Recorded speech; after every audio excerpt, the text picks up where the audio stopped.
ನಮಸ್ಕಾರ ಬಂಧುಗಳೇ, ಮಂಗಳವಾರದ ಈ ದಿನವು ಅತ್ಯಂತ ಮಂಗಳಕರವಾದದ್ದು. ಏಕೆಂದರೆ ಇಂದು ಸಿದ್ಧಿಯೋಗವು ಬಂದಿದೆ. ಈ ದಿನ ನಾವು ಶ್ರೀ ಸುಬ್ರಹ್ಮಣ್ಯ ದೇವರ ಒಂದು ಅತ್ಯಂತ ಶಕ್ತಿಶಾಲಿ ಹಾಗೂ ಮಂಗಳಕರ ಮಂತ್ರವನ್ನು ಪಾರಾಯಣ ಮಾಡಿದ್ದೇವೆ. ಈ ಮಂತ್ರದ ಹೆಸರು ಶ್ರೀ ಕುಮಾರ ಸ್ತುತಿ ಮಂತ್ರ. ಮಹಾದೇವ ಅಂದರೆ ಶಿವದೇವರೇ ಈ ಮಂತ್ರವನ್ನು ಹೇಳಿರುವುದು. ಈ ಮಂತ್ರವನ್ನು ಇಂದು ಶ್ರದ್ಧಾಭಕ್ತಿಯಿಂದ ಬೆಳಿಗ್ಗೆ ಮತ್ತು ಸಂಜೆ ತಲಾ 108 ಬಾರಿ ಪಾರಾಯಣ ಅಥವಾ ಶ್ರವಣ ಮಾಡಿದರೆ ಕೈ ಹಾಕುವ ಎಲ್ಲ ಕೆಲಸದಲ್ಲೂ ಗೆಲುವು ದೊರೆಯುತ್ತದೆ. ನಾಗದೋಷಗಳಿಂದ ಮುಕ್ತಿ ಸಿಗುತ್ತದೆ. ಹಣ ಸಂಪಾದನೆಯ ದಾರಿಯಲ್ಲಿ ಬರುವ ವಿಘ್ನಗಳು ದೂರವಾಗುತ್ತವೆ ಮತ್ತು ಮನಸ್ಸು ನಿರ್ಮಲವಾಗಿರುತ್ತದೆ. ಸಿದ್ಧಿಯೋಗದಿಂದ ಸಕಲ ಕಾರ್ಯಸಿದ್ಧಿಯಾಗುತ್ತದೆ ಮತ್ತು ಇಷ್ಟಾರ್ಥ ಸಿದ್ಧಿಯಾಗುತ್ತವೆ. ಇಂದಿನ ಮನೆಮದ್ದು ಹೀಗಿದೆ. ಗರ್ಭಿಣಿಯರು ಈ ಹಣ್ಣನ್ನು ಈ ರೀತಿ ಸೇವಿಸಿದರೆ ಅವರ ಆರೋಗ್ಯ ಚೆನ್ನಾಗಿರುತ್ತದೆ. ಆ ಹಣ್ಣು ಸೀಬೆಹಣ್ಣು. ಸೀಬೆಹಣ್ಣನ್ನು ಸಣ್ಣದಾಗಿ ಕಟ್ ಮಾಡಿಕೊಳ್ಳಿ. ನಂತರ ಅದರಿಂದ ಬೀಜವನ್ನು ತೆಗೆಯಿರಿ. ನಂತರ ಇದನ್ನು ಬೇಕಾದಷ್ಟು ಹಾಲಿನಲ್ಲಿ ಹಾಕಿ ಮತ್ತು ಈ ಹಾಲಿಗೆ ಸ್ವಲ್ಪ ಜೇನುತುಪ್ಪವನ್ನು ಹಾಕಿ ಆಮೇಲೆ ಇದನ್ನು ಚೆನ್ನಾಗಿ ಮಿಕ್ಸ್ ಮಾಡಿ ಸೇವಿಸಿ. ಈ ಹಾಲನ್ನು ಕುಡಿಯುವುದರಿಂದ ಮಗುವಿನ ಆರೋಗ್ಯವು ಚೆನ್ನಾಗಿರುತ್ತದೆ.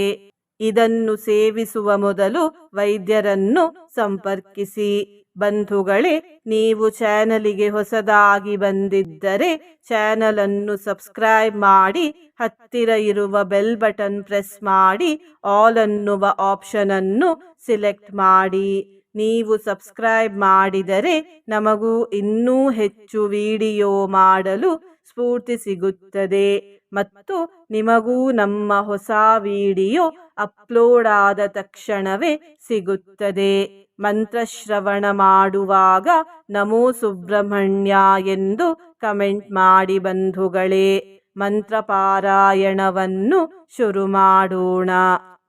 ನಮಃ ಕಲ್ಯಾಣ ರೂಪಾಯ ನಮಸ್ತೆ ವಿಶ್ವಮಂಗಳ ವಿಶ್ವಬಂಧೋ ನಮಸ್ತೇಸ್ತು ನಮಸ್ತೆ ವಿಶ್ವಭಾವನಾ. ನಮಃ ಕಲ್ಯಾಣ ರೂಪಾಯ ನಮಸ್ತೆ ವಿಶ್ವಮಂಗಳ ವಿಶ್ವಬಂಧೋ ನಮಸ್ತೇಸ್ತು ನಮಸ್ತೆ ವಿಶ್ವಭಾವನಾ. ನಮಃ ಕಲ್ಯಾಣ ರೂಪಾಯ ನಮಸ್ತೆ ವಿಶ್ವಮಂಗಳ ವಿಶ್ವಬಂಧೋ ನಮಸ್ತೇಸ್ತು ನಮಸ್ತೆ ವಿಶ್ವಭಾವನಾ. ನಮಃ ಕಲ್ಯಾಣ ರೂಪಾಯ ನಮಸ್ತೆ ವಿಶ್ವಮಂಗಳ ವಿಶ್ವಬಂಧೋ ನಮಸ್ತೇಸ್ತು ನಮಸ್ತೆ ವಿಶ್ವಭಾವನಾ. ನಮಃ ಕಲ್ಯಾಣ ರೂಪಾಯ ನಮಸ್ತೆ ವಿಶ್ವಮಂಗಳ ವಿಶ್ವಬಂಧೋ ನಮಸ್ತೇಸ್ತು ನಮಸ್ತೆ ವಿಶ್ವಭಾವನಾ. ನಮಃ ಕಲ್ಯಾಣ ರೂಪಾಯ ನಮಸ್ತೆ ವಿಶ್ವಮಂಗಳ ವಿಶ್ವಬಂಧೋ ನಮಸ್ತೇಸ್ತು ನಮಸ್ತೆ ವಿಶ್ವಭಾವನಾ. ನಮಃ ಕಲ್ಯಾಣ ರೂಪಾಯ ನಮಸ್ತೆ ವಿಶ್ವಮಂಗಳ ವಿಶ್ವಬಂಧೋ ನಮಸ್ತೇಸ್ತು ನಮಸ್ತೆ ವಿಶ್ವಭಾವನಾ. ನಮಃ ಕಲ್ಯಾಣ ರೂಪಾಯ ನಮಸ್ತೆ ವಿಶ್ವಮಂಗಳ ವಿಶ್ವಬಂಧೋ ನಮಸ್ತೇಸ್ತು ನಮಸ್ತೆ ವಿಶ್ವಭಾವನಾ. ನಮಃ ಕಲ್ಯಾಣ ರೂಪಾಯ ನಮಸ್ತೆ ವಿಶ್ವಮಂಗಳ ವಿಶ್ವಬಂಧೋ ನಮಸ್ತೇಸ್ತು ನಮಸ್ತೆ ವಿಶ್ವಭಾವನಾ. ನಮಃ ಕಲ್ಯಾಣ ರೂಪಾಯ ನಮಸ್ತೆ ವಿಶ್ವಮಂಗಳ ವಿಶ್ವಬಂಧೋ ನಮಸ್ತೇಸ್ತು ನಮಸ್ತೆ ವಿಶ್ವಭಾವನಾ. ನಮಃ ಕಲ್ಯಾಣ ರೂಪಾಯ ನಮಸ್ತೆ ವಿಶ್ವಮಂಗಳ विश्वबन्धो नमस्तेऽस्तु नमस्ते विश्वभावना नमः कल्याणरूपाय नमस्ते विश्वमङ्गला विश्वबन्धो नमस्तेऽस्तु नमस्ते विश्वभावना नमः कल्याणरूपाय नमस्ते विश्वमङ्गला विश्वबन्धो नमस्तेऽस्तु नमस्ते विश्वभावना नमः कल्याणरूपाय नमस्ते विश्वमङ्गला विश्वबन्धो नमस्तेऽस्तु नमस्ते विश्वभावना नमः कल्याणरूपाय नमस्ते विश्वमङ्गला विश्वबन्धो नमस्तेऽस्तु नमस्ते विश्वभावना नमः कल्याणरूपाय नमस्ते विश्वमङ्गला विश्वबन्धो नमस्तेऽस्तु नमस्ते विश्वभावना नमः कल्याणरूपाय नमस्ते विश्वमङ्गला विश्वबन्धो नमस्तेऽस्तु नमस्ते विश्वभावना नमः कल्याणरूपाय नमस्ते विश्वमङ्गला विश्वबन्धो नमस्तेऽस्तु नमस्ते विश्वभावना नमः कल्याणरूपाय नमस्ते विश्वमङ्गला विश्वबन्धो नमस्तेऽस्तु नमस्ते विश्वभावना नमः कल्याणरूपाय नमस्ते विश्वमङ्गला विश्वबन्धो नमस्तेऽस्तु नमस्ते विश्वभावना नमः कल्याणरूपाय नमस्ते विश्वमङ्गला विश्वबन्धो नमस्तेऽस्तु नमस्ते विश्वभावना नमः कल्याणरूपाय नमस्ते विश्वमङ्गला विश्वबन्धो नमस्तेऽस्तु नमस्ते विश्वभावना नमः कल्याणरूपाय नमस्ते विश्वमङ्गला विश्वबन्धो नमस्तेऽस्तु नमस्ते विश्वभावना नमः कल्याणरूपाय नमस्ते विश्वमङ्गला विश्वबन्धो नमस्तेऽस्तु नमस्ते विश्वभावना नमः कल्याणरूपाय नमस्ते विश्वमङ्गला विश्वबन्धो नमस्तेऽस्तु नमस्ते विश्वभावना नमः कल्याणरूपाय नमस्ते विश्वमङ्गला विश्वबन्धो नमस्तेऽस्तु नमस्ते विश्वभावना नमः कल्याणरूपाय नमस्ते विश्वमङ्गला विश्वबन्धो नमस्तेऽस्तु नमस्ते विश्वभावना नमः कल्याणरूपाय नमस्ते विश्वमङ्गला विश्वबन्धो नमस्तेऽस्तु नमस्ते विश्वभावना नमः कल्याणरूपाय नमस्ते विश्वमङ्गला विश्वबन्धो नमस्तेऽस्तु नमस्ते विश्वभावना नमः कल्याणरूपाय नमस्ते विश्वमङ्गला विश्वबन्धो नमस्तेऽस्तु नमस्ते विश्वभावना नमः कल्याणरूपाय नमस्ते विश्वमङ्गला विश्वबन्धो नमस्तेऽस्तु नमस्ते विश्वभावना नमः कल्याणरूपाय नमस्ते विश्वमङ्गला विश्वबन्धो नमस्तेऽस्तु नमस्ते विश्वभावना नमः कल्याणरूपाय नमस्ते विश्वमङ्गला विश्वबन्धो नमस्तेऽस्तु नमस्ते विश्वभावना नमः कल्याणरूपाय नमस्ते विश्वमङ्गला विश्वबन्धो नमस्तेस्तु नमस्ते विश्वभावना नमः कल्याणरूपाय नमस्ते विश्वमङ्गला विश्वबन्धो नमस्तेस्तु नमस्ते विश्वभावना नमः कल्याणरूपाय नमस्ते विश्वमङ्गला विश्वबन्धो नमस्तेस्तु नमस्ते विश्वभावना नमः कल्याणरूपाय नमस्ते विश्वमङ्गला विश्वबन्धो नमस्तेस्तु नमस्ते विश्वभावना नमः कल्याणरूपाय नमस्ते विश्वमङ्गला विश्वबन्धो नमस्तेस्तु नमस्ते विश्वभावना नमः कल्याणरूपाय नमस्ते विश्वमङ्गला विश्वबन्धो नमस्तेस्तु नमस्ते विश्वभावना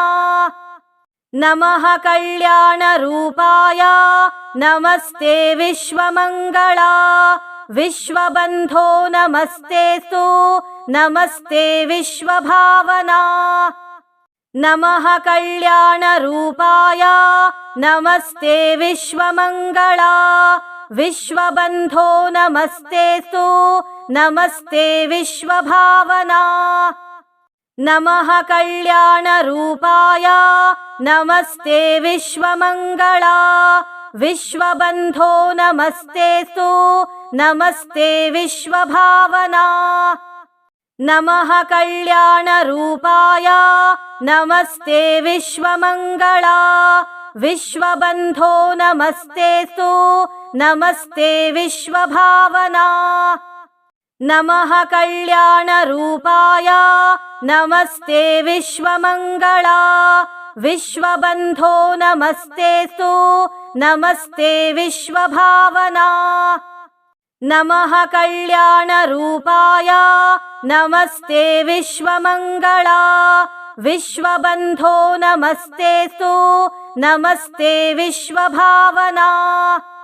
नमः कल्याणरूपाय नमस्ते विश्वमङ्गला विश्वबन्धो नमस्तेस्तु नमस्ते विश्वभावना नमः कल्याणरूपाय नमस्ते विश्वमङ्गला विश्वबन्धो नमस्तेस्तु नमस्ते विश्वभावना नमः कल्याणरूपाय नमस्ते विश्वमङ्गला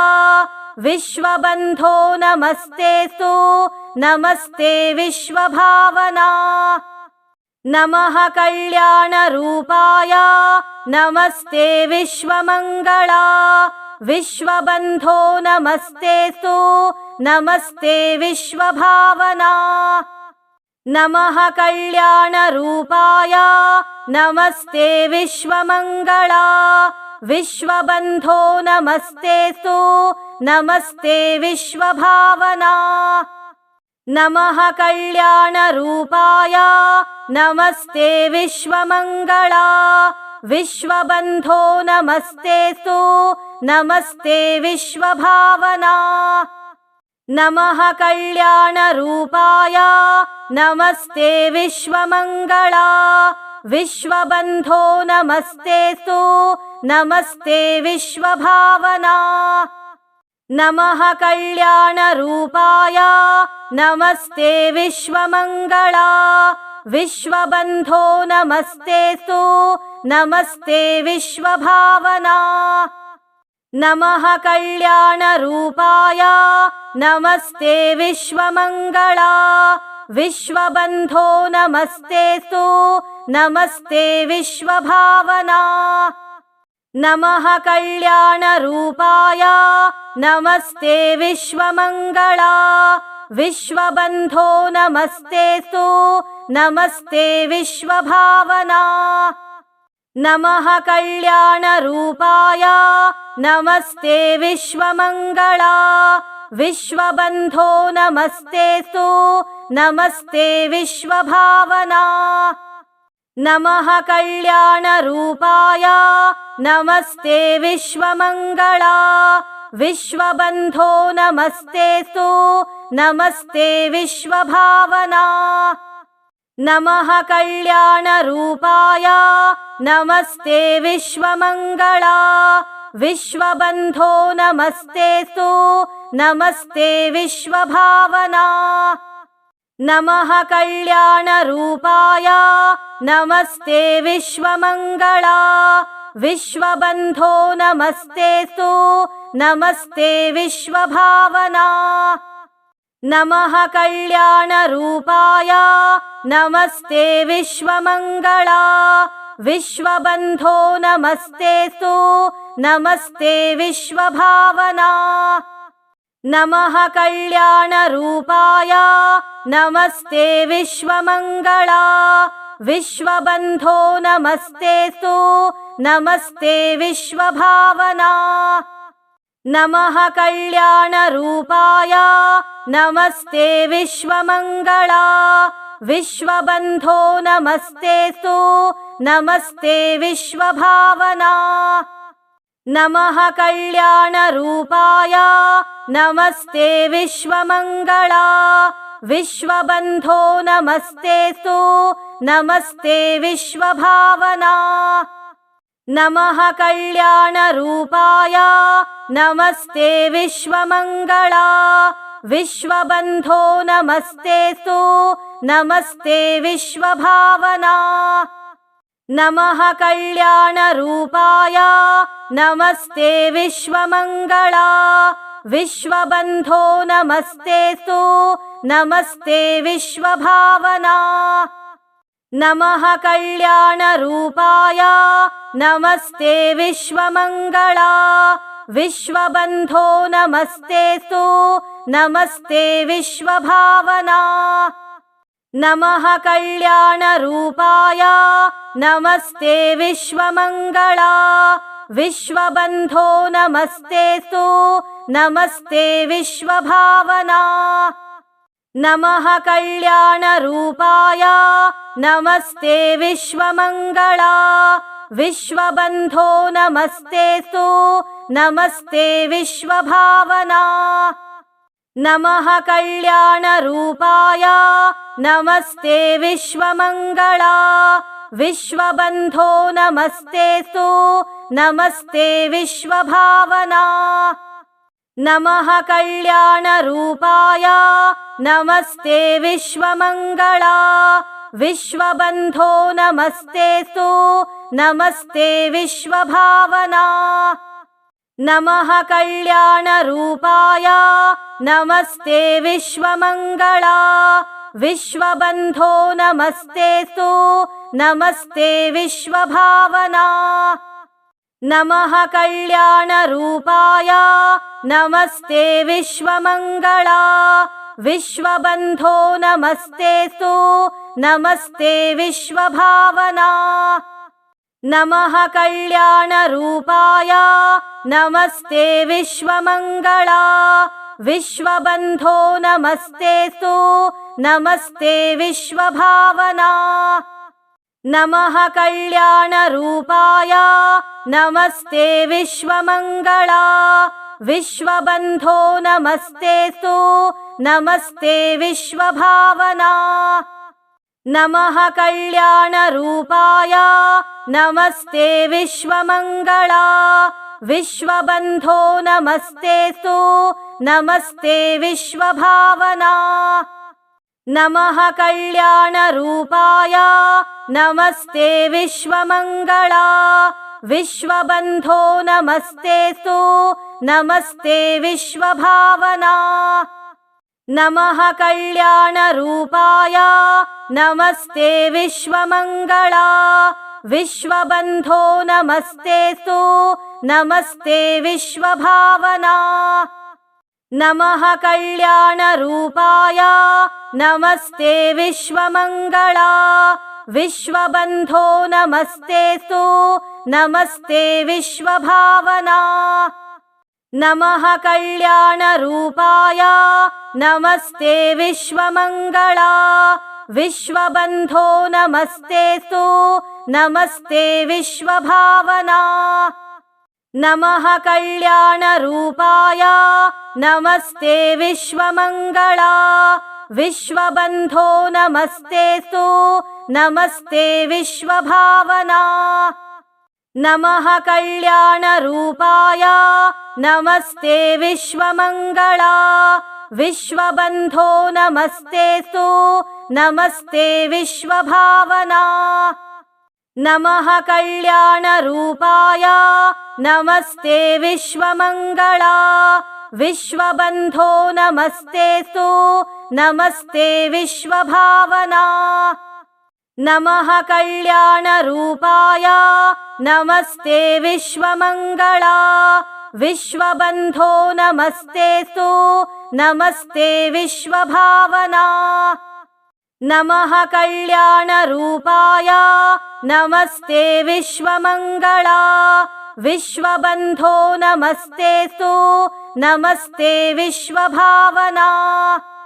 नमः कल्याणरूपाय नमस्ते विश्वमङ्गला विश्वबन्धो नमस्तेस्तु नमस्ते विश्वभावना नमः कल्याणरूपाय नमस्ते विश्वमङ्गला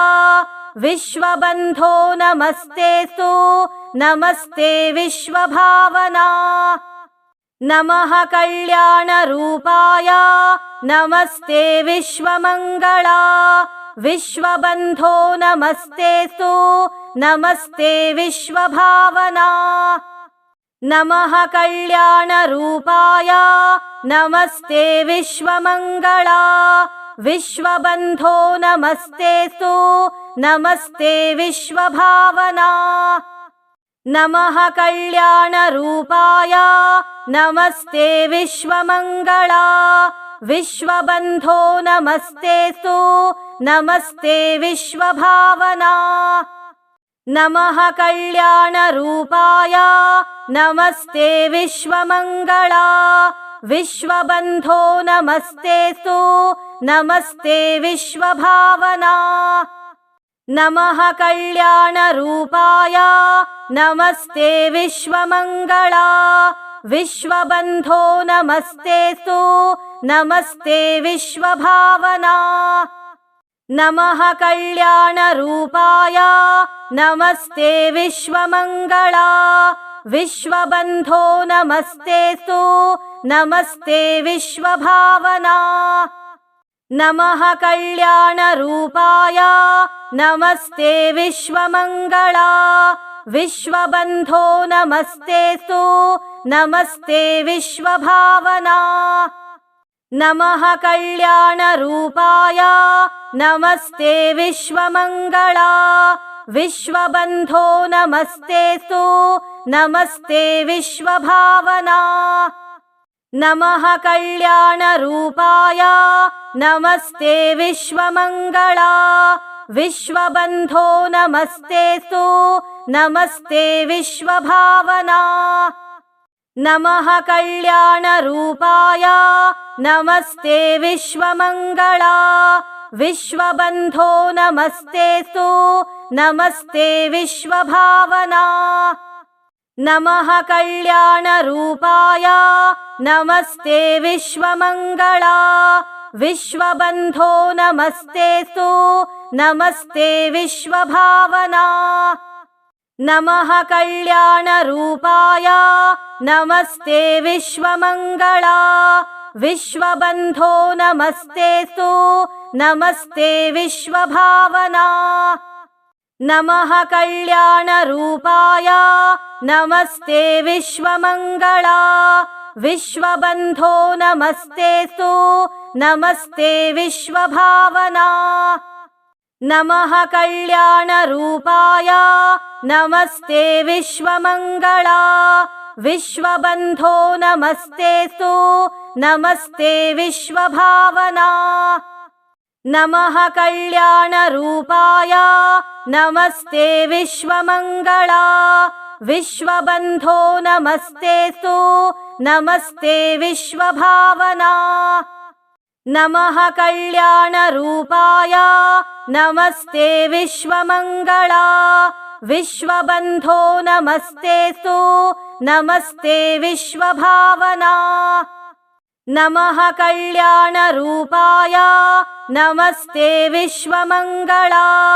विश्वबन्धो नमस्तेऽस्तु नमस्ते विश्वभावना